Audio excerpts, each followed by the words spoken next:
Well, hello there. Welcome back to my advanced writing class. Hope you're doing okay. And we are continuing our lectures. This is a newer lecture.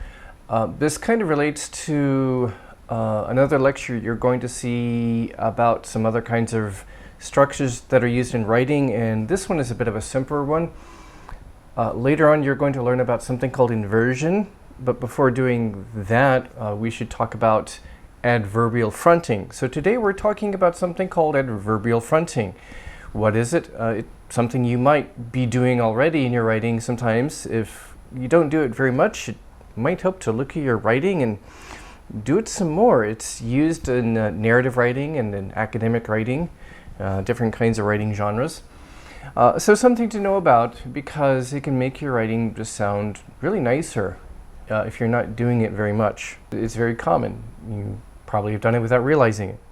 What is it? Well, it's placement of some kind of a phrase before the sentence subject. So you've got your regular subject, verb, and predicate word order. The predicate is whatever is after the verb, objects or other things.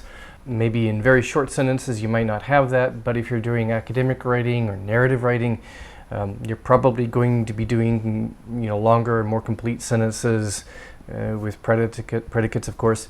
So before that, you've got some kind of phrase. A very general term is an adverbial phrase. So it's not the same as an adverb, like soon or softly, but a phrase that functions adverbially in that it modifies the main verb or it modifies the whole sentence. But it comes before the subject. It doesn't change the basic word order. You've still got your basic subject, verb, predicate order. That is not changed. There is something called inversion, where you swap or switch the subject and predicate. That's something different. That's the topic of another video. Adverbial fronting, the adverbial phrase before the subject. It could be a simple adverb. It could be an adverb phrase. A simple adverb might be softly. It could be soon, today, tomorrow. It could be an adverb phrase like very softly. It could be what's called a conjunctive adverb. We'll talk about these later. Those are things like however, moreover, furthermore, therefore.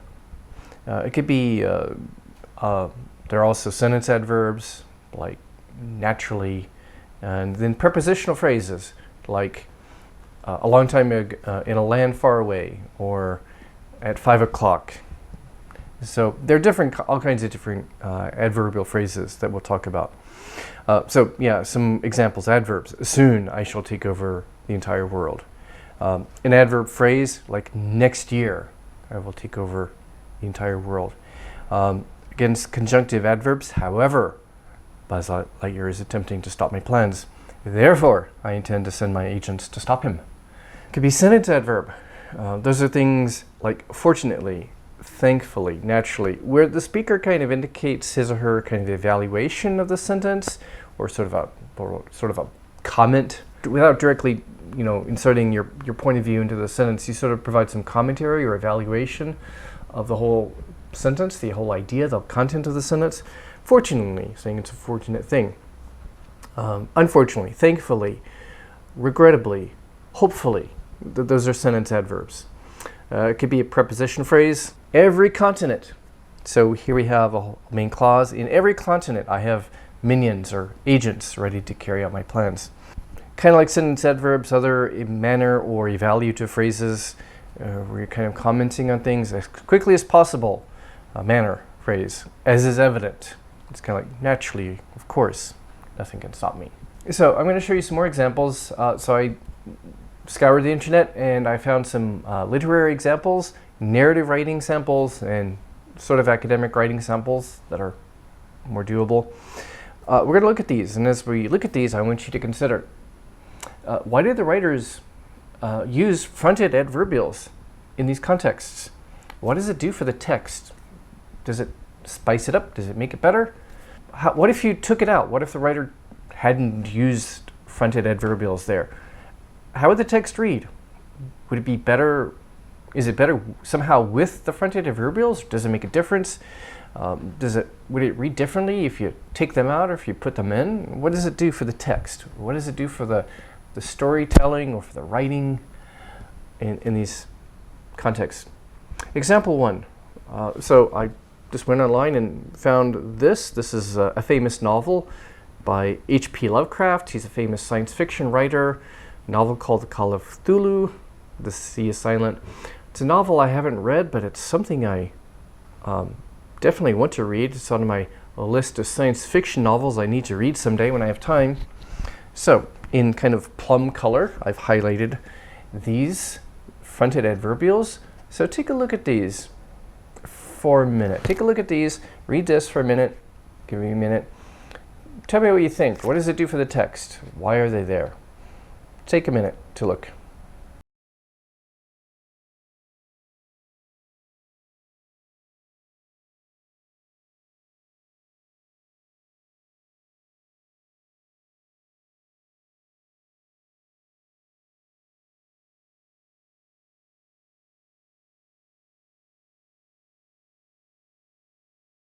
Okay, this is kind of like the first or second, third paragraph of the novel, and the writer starts talking about the death of his great uncle. And it's kind of straight narrative with simple subject, verb, object sentences first, or phrases, clauses. Then in the first one in the kind of plum color text, locally. So what does this do? It may look sort of like a sentence adverb, something similar, not quite, but it's doing something similar. Locally, interest was intensified by the obscurity of the cause of death, the fact that it was hard to find out what caused the death of this guy. Locally, what is it doing? So here he starts out by talking about the death of his great uncle, what a big deal it was. And then it kind of shifts the context a bit with locally. It's shifting the context. It's making a minor transition. So in terms of context, so he was a pretty well-known guy, widely known, and then shifting the context to locally. So it's it's sort of modifying the entire sentence, and not so much the main verb, but the entire sentence. Kind of shifting the context, the scene a little bit. This is a soft transition. It's a minor transition to local scene, the local scene of this little town where it happened. So this is kind of executing a little transition instead of using an overt transition marker or connector word like but, because, for, since, however, although. It's just using this fronted adverbial for kind of a smooth local transition. You could say interest was intensified locally, yeah, but it wouldn't flow as well. It doesn't work as effectively in terms of shifting your perspective, the reader's perspective to the local scene, the town. Locally, it's doing a minor topic shift, and it does it really well. And it goes on to talk about, okay, how it happened, how his death happened, and then it talks about the doctors having trouble figuring out what caused the death.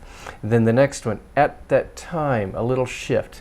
So a shift in context, scene, location, and now a little shift in time, or maybe emphasis is kind of focusing on, at that time, I saw no reason to doubt this. But later, the language here is a bit old, laterally later, I'm inclined to wonder. So it's making kind of a contrast or comparison at the time, when his death was reported, compared to maybe later. So it's setting up a contrast. So these things can sometimes set up little minor contrasts, points of view, and maybe emphasis or highlighting something. At the time, yeah, but now, little contrast. Let's go into the second example from a famous fairy tale by Hans Christian Andersen, Brave Tin Soldier. Take a minute to read this short passage. What do the fronted adverbials do here?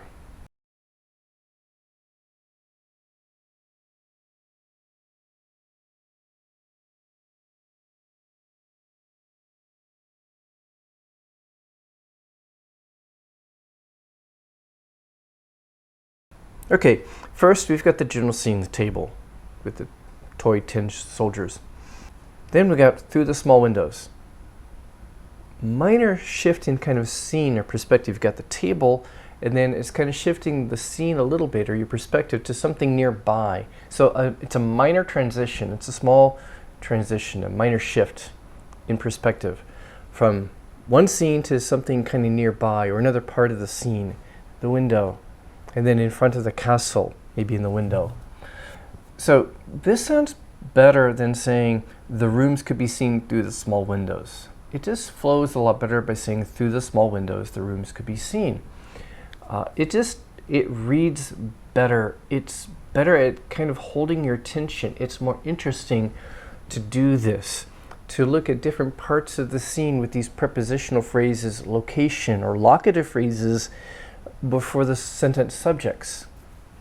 In front of the castle. So looking at the window, we see in front, there's a castle out there. In front of the castle, same thing. It sounds better than saying a number of little trees surrounded a piece of, in front of the castle. It sounds better. It flows better. It's smoother for making very minor shifts in perspective, scene, context, location, time, like in the previous example, time, like at that time. Minor shifts in perspective, scene, time, context, time, place, etc. Attention. Example 3, getting a little bit more academic style. The Watergate scandal and its aftermath. Read this for a moment. In case you don't know, the Watergate scandal is a very famous scandal in American history in the early 1970s, involving U.S. President Richard Nixon. It's a very famous scandal, very interesting time in the nation's history. Take a look at this. What do the fronted adverbials do?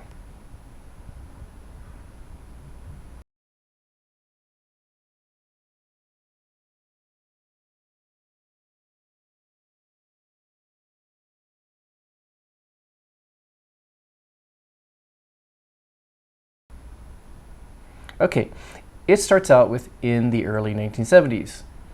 Now, by the way, you don't need an apostrophe after the S. If it's like a decade, the 1970s, you don't need an apostrophe there. I took it out. It's setting the context. And it just sounds better than saying the Watergate scandal involving Nixon in the 1970s. It sounds better for setting the context, rather than kind of a really plain, boring, vanilla, garden variety subject verb predicate sentence. One with the fronted adverbial just flows better here. Next one. Here we have kind of a long adverbial phrase, or prepositional phrase, even with the lack of evidence tying Nixon to the crime. It's like, despite the lack of evidence tying him to the crime. It is believed he had something to do with the burglary, the break-in. So it's kind of making a contrast. Maybe a little bit of highlighting. There's a lack of direct evidence at first. There was evidence later, but at first there wasn't clear evidence. He had something to do with the burglary. So it's sort of making a contrast or a comparison here. And it's interesting. It's more interesting writing this way. It's kind of highlighting the lack of direct evidence at first. So it's kind of highlighting that and compared to the results. It's believed he had something to do with it. Then later, because of the scandal. So here we have a whole main clause. Because of the scandal, many new bills, laws were passed after that to stop this kind of thing from happening again. Because of the scandal, so it's a prepositional phrase. Many new bills or laws were passed because of the scandal. Yeah, but it sounds kind of better here. It's a nicer flow because of the scandal. It's kind of highlighting the reason first and then the result. Many new laws were passed to stop this from happening again. Better flow. Sometimes highlighting, comparing things. Number 4, a bit more of an academic example, Social Security in Brazil. Take a look at this for a minute. Think about why these are here.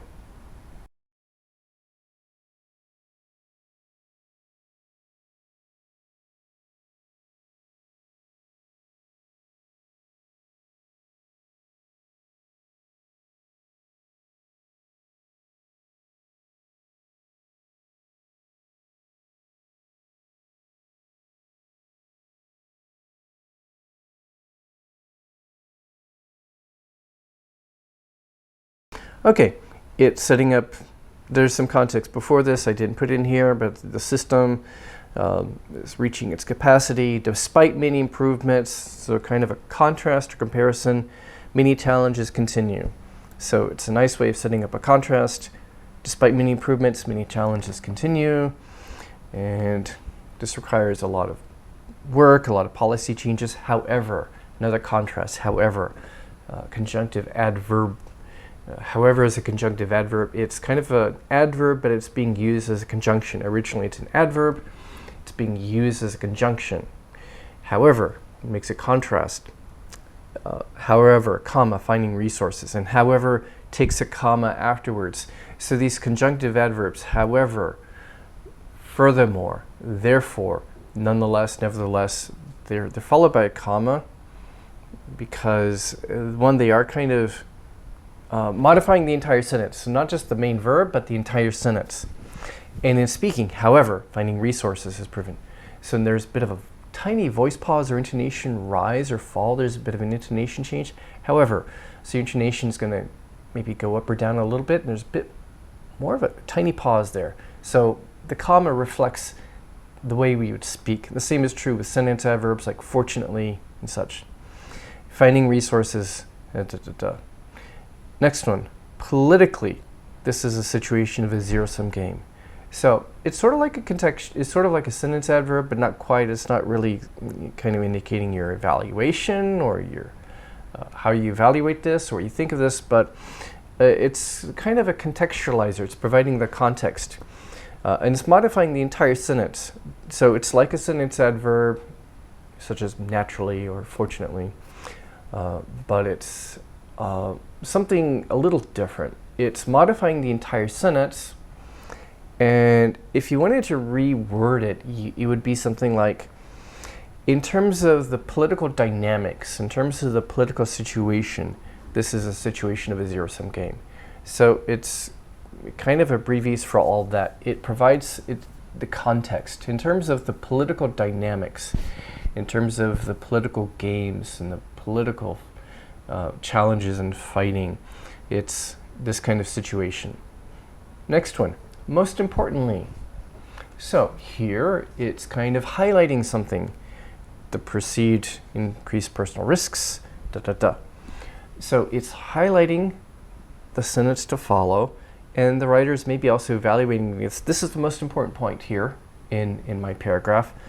Most importantly, so it's drawing attention to something, it's highlighting something, focusing attention on something. So you might call it emphasis. I would call it highlighting. It's kind of highlighting what's to come. This is a really important point. This is the most important one that maybe the rest of my paper is going to talk about. Okay, next example. This is from a famous biologist on human nature. Take a look. What do you think?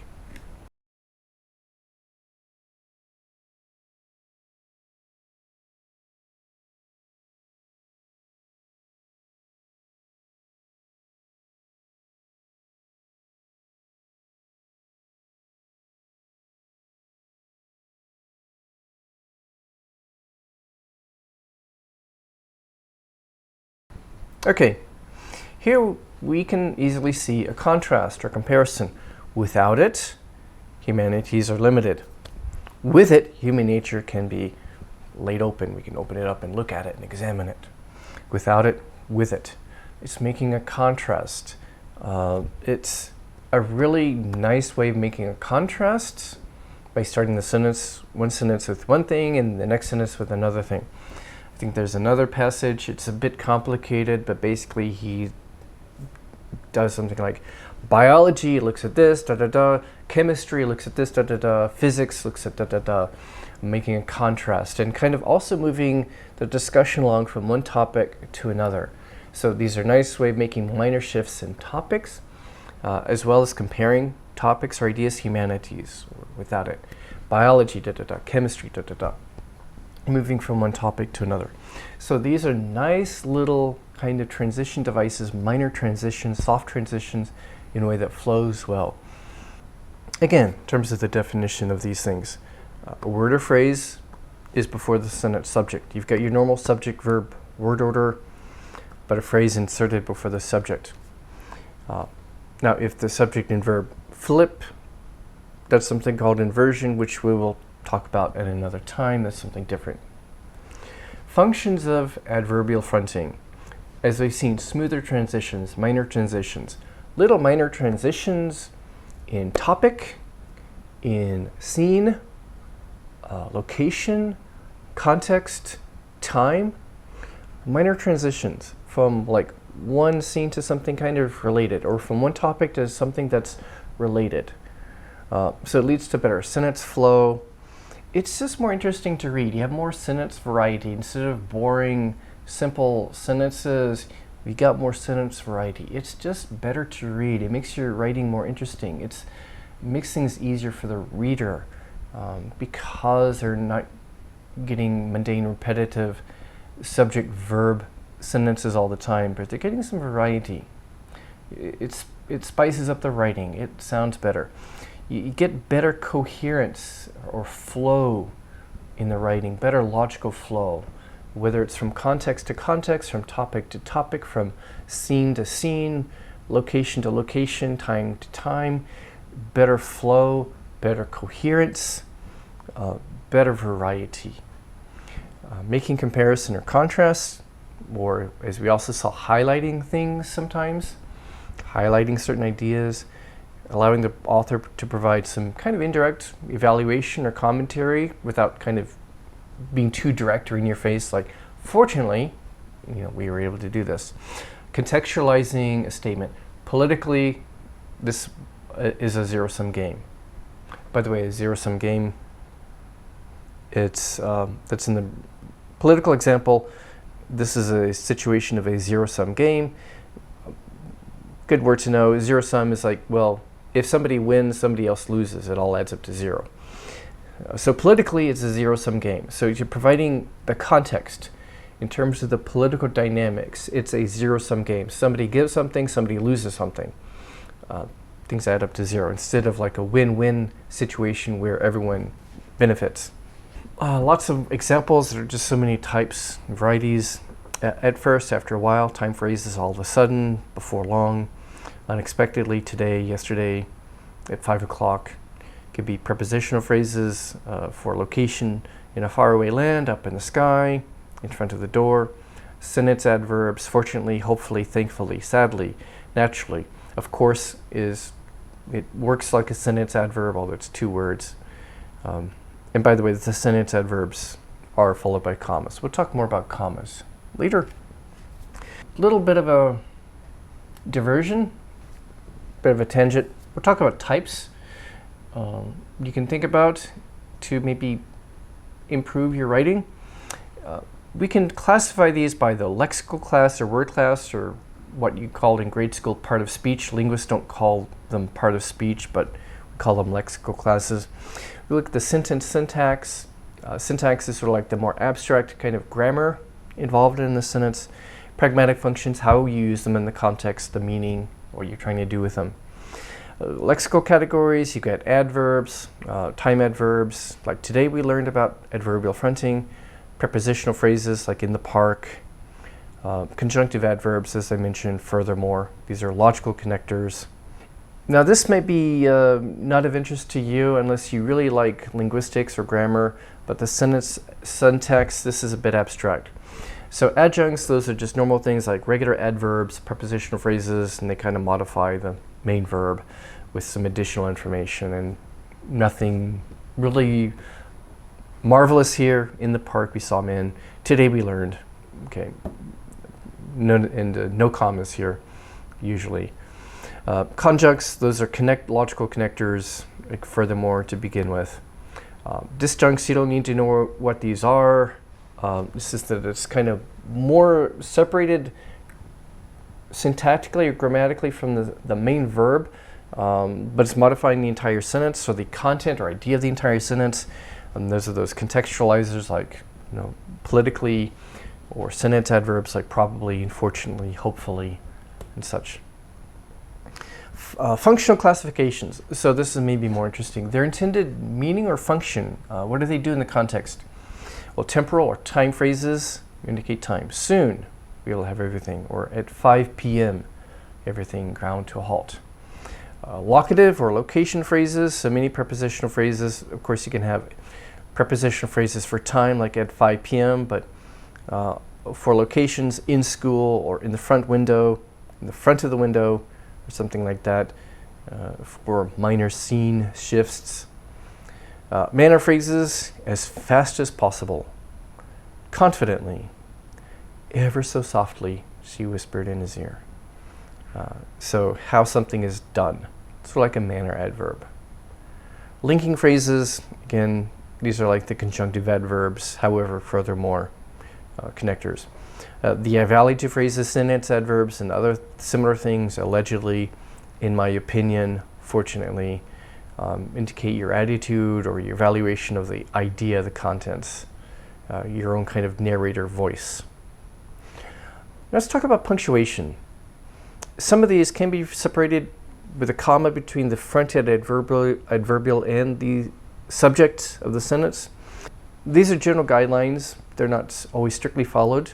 It depends on the writer and what the writer is trying to do with his or her kind of sentence flow and voice.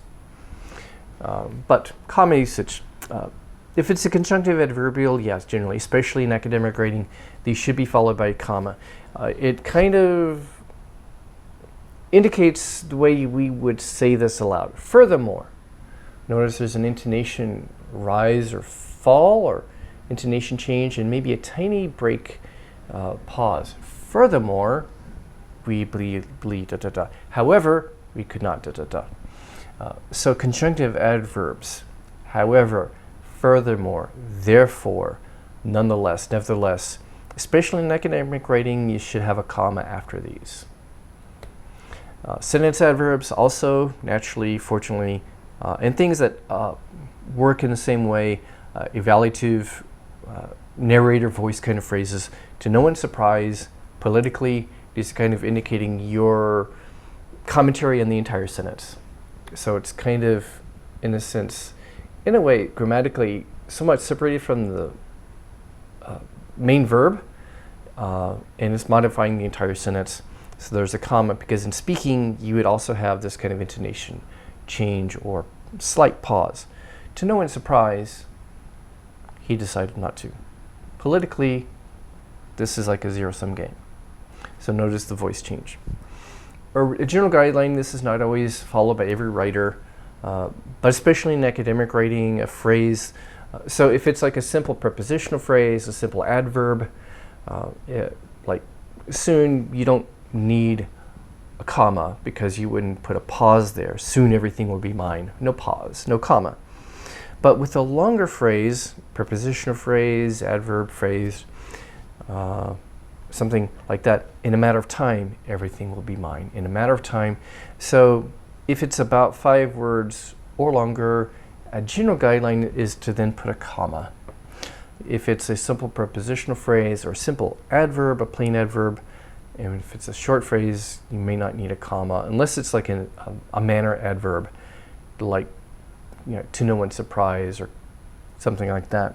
If it's intended to convey emphasis or contrast, so this sentence, if I read it with emphasis or contrast, soon everything will be mine, I could put a comma there if I'm kind of highlighting the soon. Soon everything will be mine. Or if you're kind of upset, sometimes he really gets on my nerves. Now you must go. I could say now you must go, no comma. But if I'm reading this with some sort of dramatic emphasis, now you must go. Now you must go. Now you must go. If I'm reading that with some kind of dramatic emphasis, then we could put a comma there. Hopefully that kind of clears up some things for you with punctuation. Look for fronted adverbials in different things that you read. Narrative writing, like fiction, novels, stories. More academic and formal writing, look for fronted adverbials and maybe start to kind of learn from and imitate the style that you see. These are commonly used in narrative writing and academic writing, formal writing, and such. How about your own writing? Look at things that you've written, your college papers, and do you have just a bunch of plain, boring subject-verb sentences? Can you spice it up with a few fronted adverbials? Do you make good use of fronted adverbials? Could your writing be improved with better flow, transitions, more readability, making writing more interesting by adding some fronted adverbials, changing some sentences to fronted adverbial sentences? So check your own writing. You can revise and improve your writing by using fronted adverbials, combining sentences together. If you've got a bunch of short sentences, combine those sentences with conjunctions, like maybe and, so, thus, subordinate clauses, like making complex sentences with subordinate clauses, things like because, since, although, while, when, whereas, things like that. By the way, use whereas for like a strong contrast. I've noticed a trend here in Korea in recent years. People tend to overuse whereas, and it's more for a strong contrast. Otherwise, use like however, although, though, something like that for weaker contrasts. Using participial phrases, I think that's another lesson for another time. Inversion, again, that's another lesson for another time. We'll talk about it later. Passive verbs. If you had an English teacher who told you not to use passive voice, that's nonsense. That's garbage. Don't believe it. Now, overuse of passive verbs can make writing sound weak, but passive verbs are necessary. Languages have passive voice, passive verbs for a reason. They are useful, and they are used in academic writing and scientific writing. It helps to maintain a better flow. You keep the emphasis on what is happening to the subject in a sentence. So passive verbs are fine. Sometimes use passive verbs to keep better flow in your writing, and other things that are maybe in the book. I'm going to look in the textbook if you've got my textbook. It's okay to start sentences, by the way, with conjunctions. If you had a writing teacher who told you don't start sentences with conjunctions, that is utter nonsense, not true.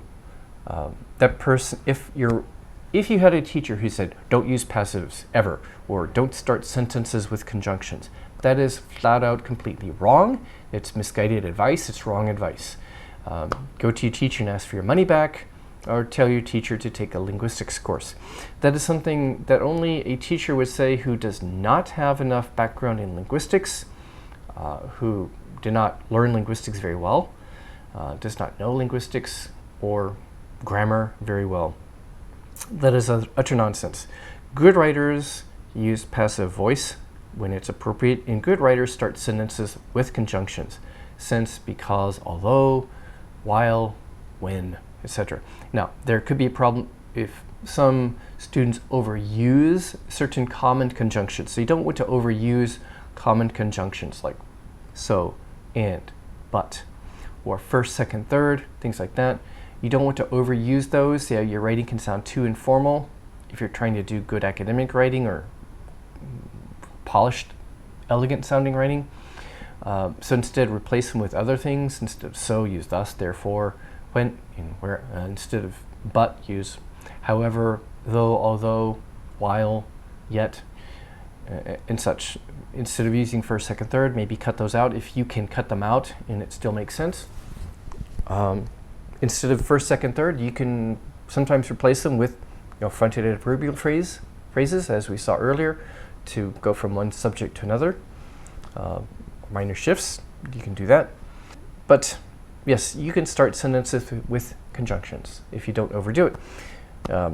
You can use fronted adverbials, passive verbs, and other things to make your writing flow better, sound better, to make it more interesting to the reader. So consider your reader and what your reader would find interesting or boring, and think about, well, is it interesting to you to read this, or can I spice it up with some variety in my sentence structure? So, especially if you're a student in my class, consider this. Look at your essay. If you're revising an essay for your final essay in my class, look at your essay. Do you have enough fronted adverbials to make it flow nicely, and other kind of varieties of sentence structures to make it sound better and make the flow better? That's why we have different sentence structures and types of sentences. It's for variety and flow and coherence. So, think about that as you're working on your final paper, and good luck to you on your assignments and the rest of the semester. And I will see you in the next video, or well, you will see me. I won't see you, you'll see me in the next video. Goodbye.